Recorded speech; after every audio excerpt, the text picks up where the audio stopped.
My journey through the Ladies of the Month series continues this month with Lady of November.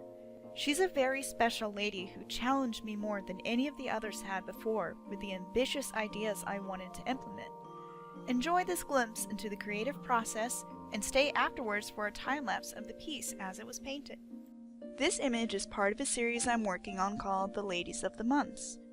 I started this series back in 2014 as a way to explore the birthstones and birth flowers for each month of the year. This series has also presented an opportunity to combine both my love of painting and for creating masks. For each painting of a lady, I've also been creating a matching mask made from carved and tooled leather. November, November. I've been looking forward to this month for a while, not only because it's my own birth month, but because it represents my favorite time of year, autumn, and a time of spooks and spirits. I decided to skip ahead in this series so that I might be able to finish some of the later ladies by the time I reach the end of this year, but never fear, the other ladies of the summertime will be explored come next year.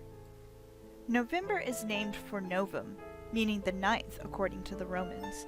This month used to be the ninth month of the year before other months were added to the calendar. November in particular carries a personal meaning for me. Growing up, I was always the first child rearing to dress up for Halloween. I've been a vampire, a cat, a genie, and so many other creatures brought to life by the sewing skills of my mother, who was just as excited to make a costume as I was to prance around in it. The Puerto Rican side of my family is also Catholic, and even though I wasn't raised with a strict religious upbringing, the imagery permeates my subconscious, much as I'm sure Mary and the goddess imagery have seeped into this series at every turn. As I grew up and learned about the true nature of All Hallowtide, October 31st to November 2nd, I started my own tradition of commemorating my loved ones who have passed with candles and offerings. For me, it is a liminal time where I believe they can hear my thoughts and know that they are loved and remembered. Needless to say, it is this liminal time between the physical world and the spirit world that represents the main imagery I'll be pulling from for Lady of November. In particular, the strongest imagery that came to mind when planning for this lady are the monarch butterflies of Mexico. Every year, these particular monarch butterflies make a long journey to Mexico where they stay over winter. Their arrival coincides with the Day of the Dead festivities, where the locals believe that the butterflies represent the returning souls of deceased loved ones. Other interesting imagery permeates this month, much of it dominated by the Day of the Dead, the origins of which link back prior to Mexico's Catholic conversion to the Lady of the Dead, Mictlantecuhtli, a goddess of the underworld who was celebrated by pre-Christian Aztecs and who presided over the festivities of the dead. I can't help but think of the more modern representation of La Muerte from the Book of Life. With her marigolds and candles, she presided over the land of the remembered dead. It seems no matter where you are in the Northern Hemisphere during this time, the dead are remembered with candles, bonfires, and soul cakes, as there are countless recipes for the cakes from all around the world. And like some of the other ladies, the concept for November was coming in loud and clear from the beginning. I created this exploratory sketch to try and encapsulate that strong feeling I was getting for Lady of November's concept. I knew I wanted the lady to be in a graveyard filled with candles, awaiting the return of the monarchs, representing the souls of the dead, who she guides on their journey to return to their loved ones. She and the candles act like beacons for the spirit's return. With all of this amazing imagery in my head, I ended up with these 4 thumbnails describing various aspects of the idea. Thumbnail 1 is my favorite and closest to my original sketch. This thumbnail represents a kind, gentle lady awaiting her charges, while 2 speaks more of a strong figure of guidance and also has a saintly presence, though perhaps too close in pose to Lady of March for my liking. 3 seems to get across the aspect of waiting the most with her hand gesture. 4 is very dynamic, but perhaps loses some emotion and atmosphere. The next phase of Lady of November involves creating her look and specific details. As always, Pinterest provides a good place to gather references.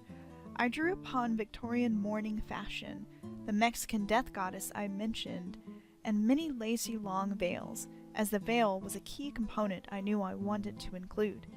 The veil stood out in my mind because it symbolizes her connection to death and mourning, but also represents her role as one who stands at the veil between life and death.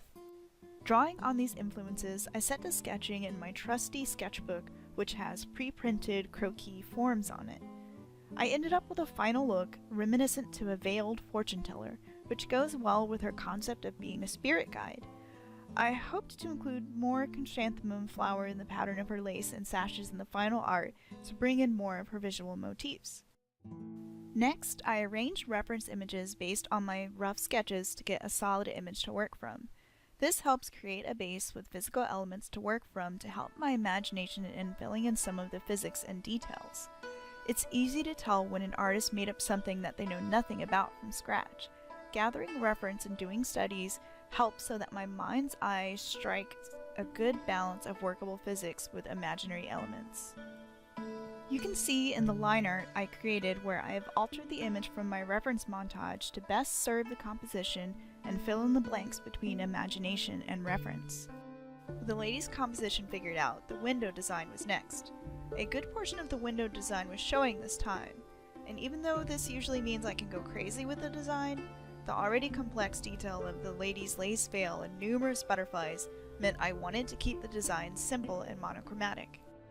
I tried something different this time and used an app for the iPad called Amazograph for creating mirrored elements more quickly than my usual Photoshop method of copying and pasting each element. This app costs 99 cents and lets you control the number of axes in a circle.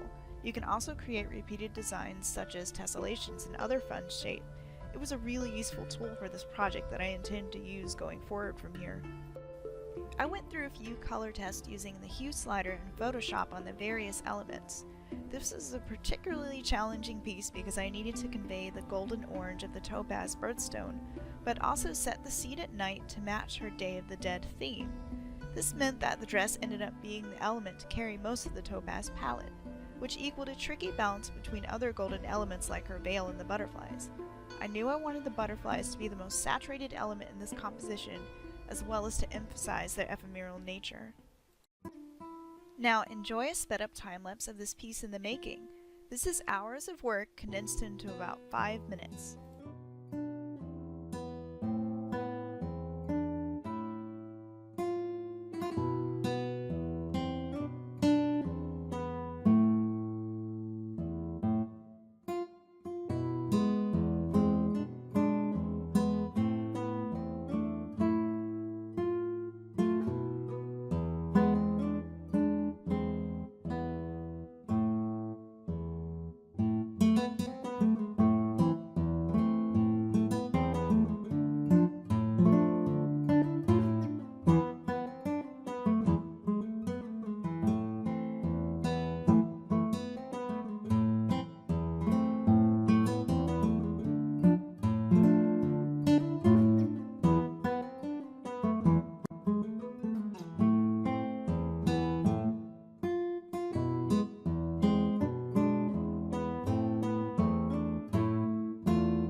Here we are at the finished piece. You can view the full painting and her accompanying mask online at nouveauladies.angelicshades.com. Prints, original paintings, and limited edition masks are also available in my online shop at the site.